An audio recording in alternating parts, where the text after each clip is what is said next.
March and what March brings to women all over the world and to the Egyptians in specific. The 8th of March is Women International Day. 16th of March is Egyptian Women Day. And of course, 21st of March, we are going all to say to every mom, Happy Mother's Day. But let's focus now on the women in general and to Egyptian Women Day, which is going to fall just in 4 days' time. And we are very much delighted to have with us an expert when it comes to Egyptian women rights, Egyptian women's history, Egyptian women achievement, development, and a lot to say about Egyptian role in forming our modern history, in forming our political rights practicing. We are very much delighted to have with us Mrs. Hedayat Nabil, the editor-in-chief of People's Rights magazine. Thank you very much for being with us, ma'am. Thank you for inviting me. As I said, 16th of March is marking a very important day when it comes to Egyptian women. Would you please first shed light on why 16th of March? Well, if we go back into history, we'll find that 16th of March had a recurrence 3 times for pivotal changing moments in Egyptian history. The first was 16th March 1919, when the late pioneer Huda Sha'rawi organized a demonstration against the occupation. This was a very important landmark.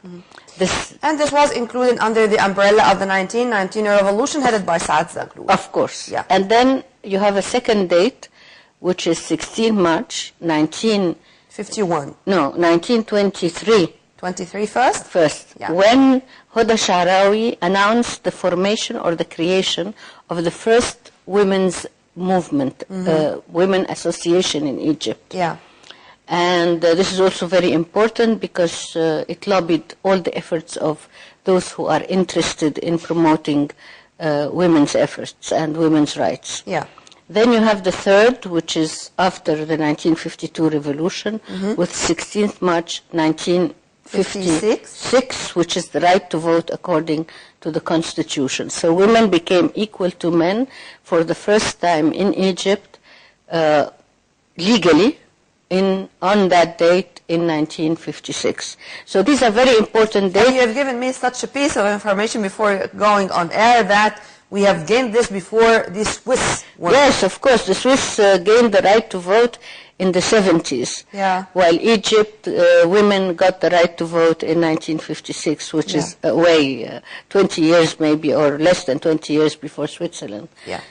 So it's quite important. Ma'am, while we were talking, I just remembered what happened in the past, or in the past 5 years in specific. The political turmoil which took place in Egypt starting the uprising or the revolution of the 25th of January. In the referendum, in the presidential elections, in the parliamentary elections, you would find that women were the key words or those behind the success of any of those democratic, I should say, processes or operations. How do you evaluate the Egyptian women awareness or sense of belonging, or will and determination to take our future or the future of their kids, of the coming generation, to a better place? Well, I think it's a remarkable achievement for women, because since 25th January 2011 and then 30th of June, the second revolution, and in between whatever you have mentioned, women were lined up making the shield to change. Yeah. I mean, they were the shield to change. You would find lines and lines and lines of women. Yes. And they were so enthusiastic, and in all walks of life. It was not the elite, it was not the educated, it was every woman in Egypt. Yes. Went to the polls and voted.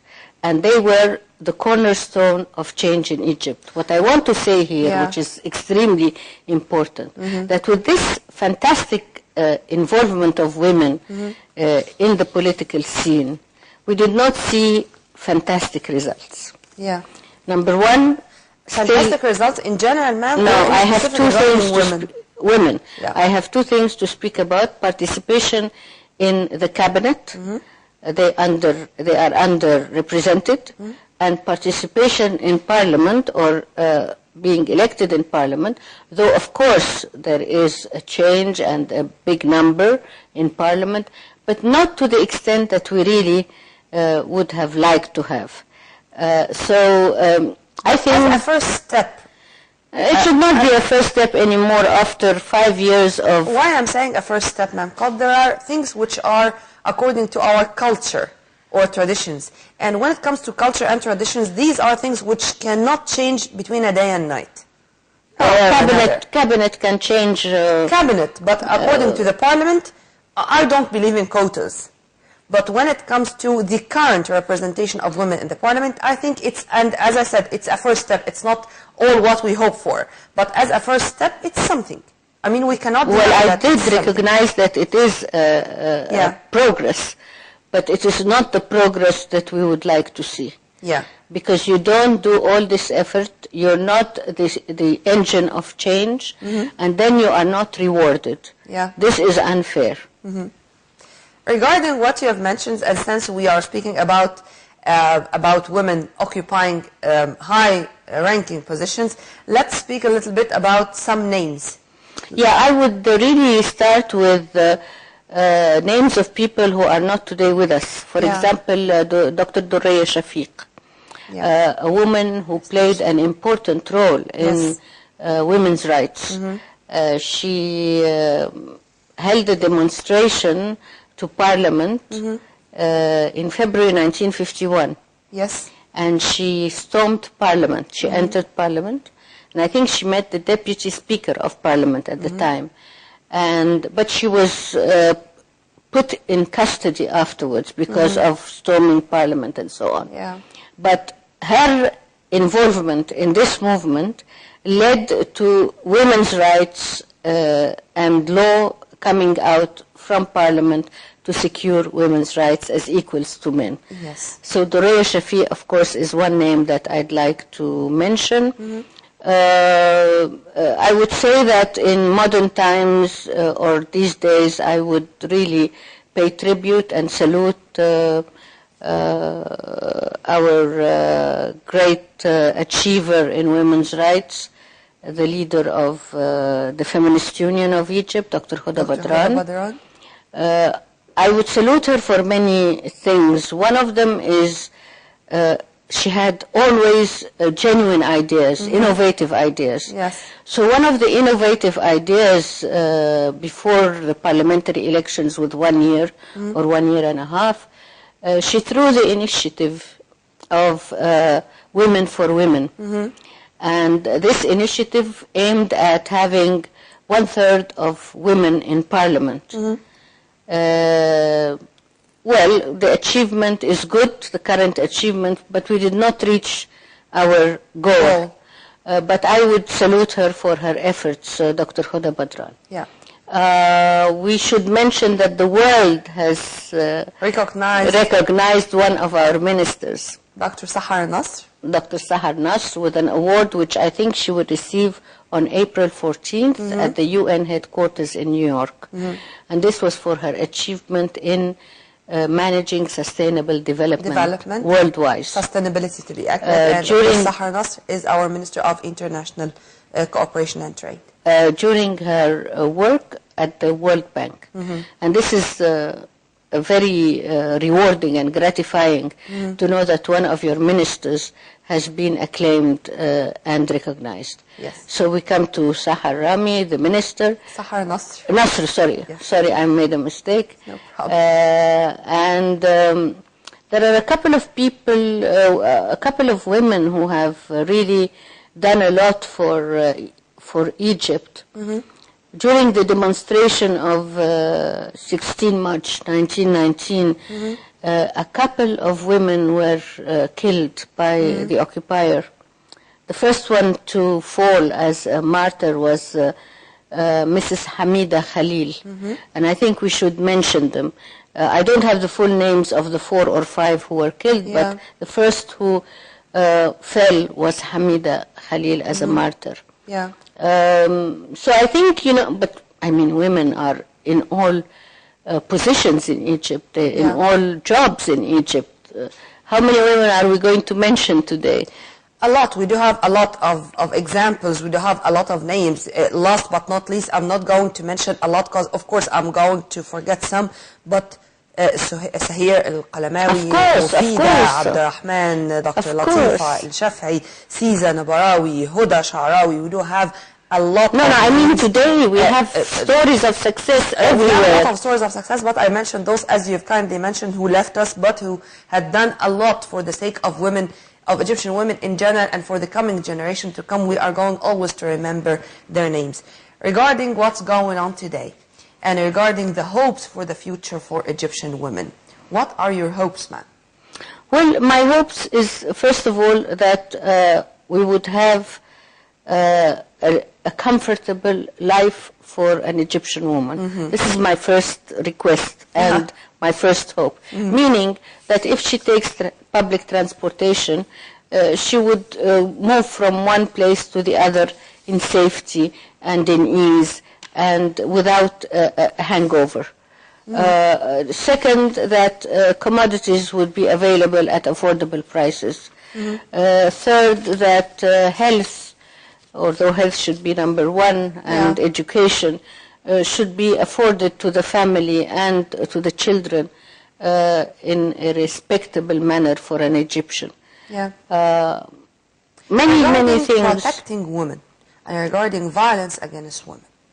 Do we have enough laws, but we only lack the full implementation of those laws, or we need to have more or stricter laws to defend the Egyptian woman from being exposed to any kind of violence? Well, implementation of laws is number one. Okay. The matter of violence against women is a matter of ethics, not only laws. Sure. And if we talk about ethics, then this has to come from the home. How people are brought up, how boys are told not to aggress their sisters or the friends of their sisters, and so on. I think it's a combination of implementation of ethics and laws. But here I want to tell you about something very interesting. Maybe I should intrude, because we on Thursday the Arab League chose its new Secretary General, which is Mr. former Foreign Minister Ahmed Abul-Gheit. Exactly. One of our great veteran diplomats. Yeah, he's a great diplomat, and he has two very, very good books. Yes. In one of his books, he saluted his wife and her role, Layla Salahuddin. And I was really impressed by the book in general, but more impressed by what he wrote about his wife.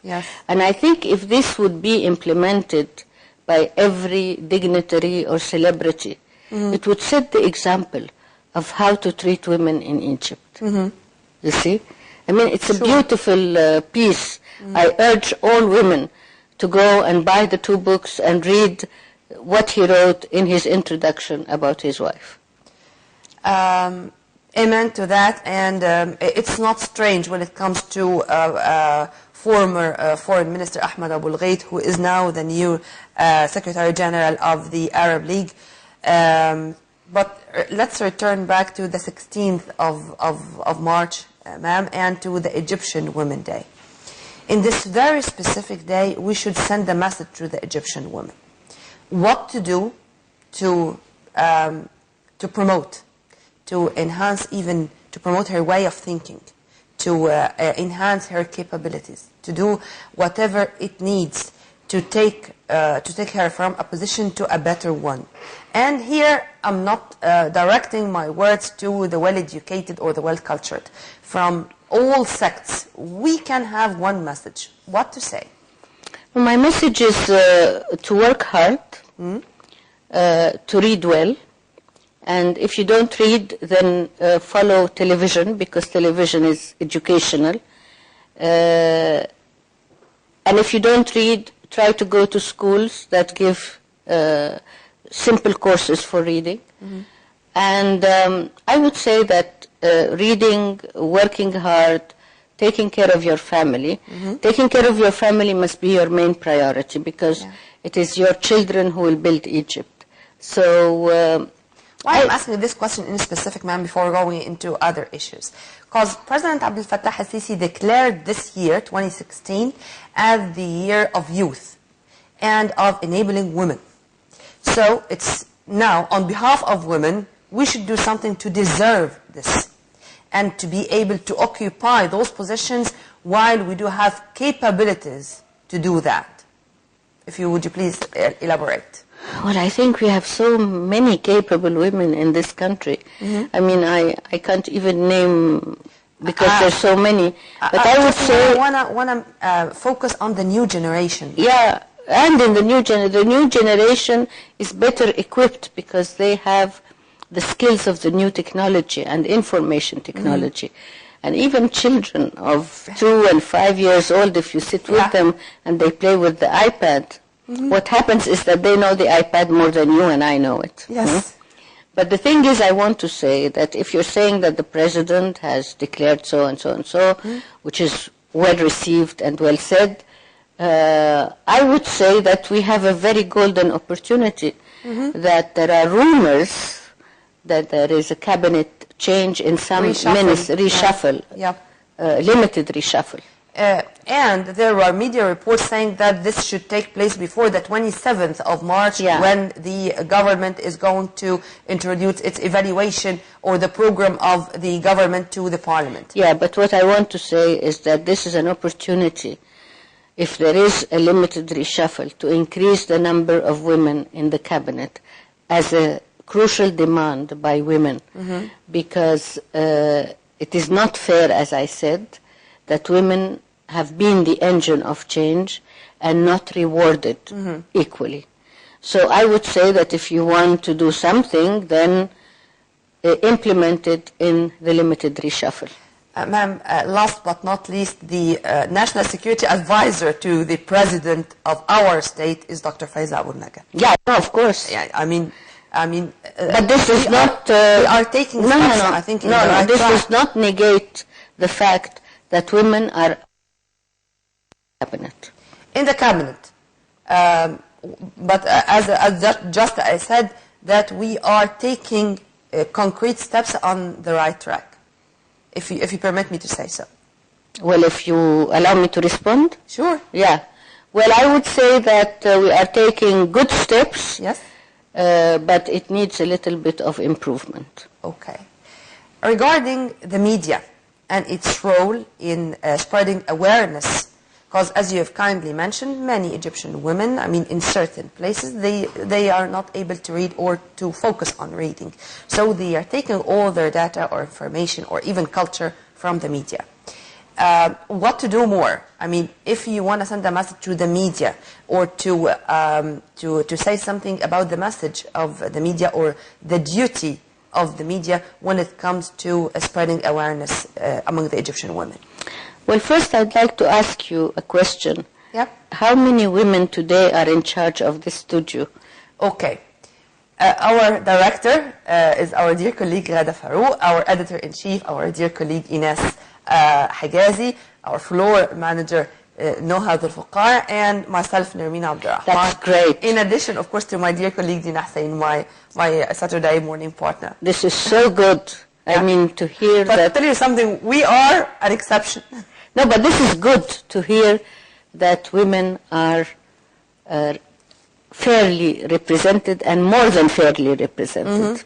So I salute Nile TV for that. Thank you, ma'am. Now, going back to what we were saying, I think if you reformulate the question, can you reformulate your question, which you told me before? I just want the role of media. Yeah, this is very important because I would say it puts an added responsibility on the media. I mean, when a very famous anchor woman or anchor man comes out, when he speaks, he has to know that people are so much affected by what he says or she says. Yes. And therefore, he must take into account that there is a percentage of people who are illiterate, who do not read newspapers, who do not read books, who did not get formal education. And therefore he must take this into account while he is directing the message. So far there are some programs which go off track. But there are other programs that people feel this responsibility. So I would say that at the current stage of media performance, we might be at a level of 50-50. Yep. Well, by this, unfortunately, we come to the end of this very special segment of our breakfast show. Mrs. Hedayat Nabil, the editor-in-chief of People's Right magazine. Thank you very much for being with us, ma'am. Have a very good day and happy Women's Day. Thank you. Right after the short break, we are going to be back, so stay tuned only on Nile TV International.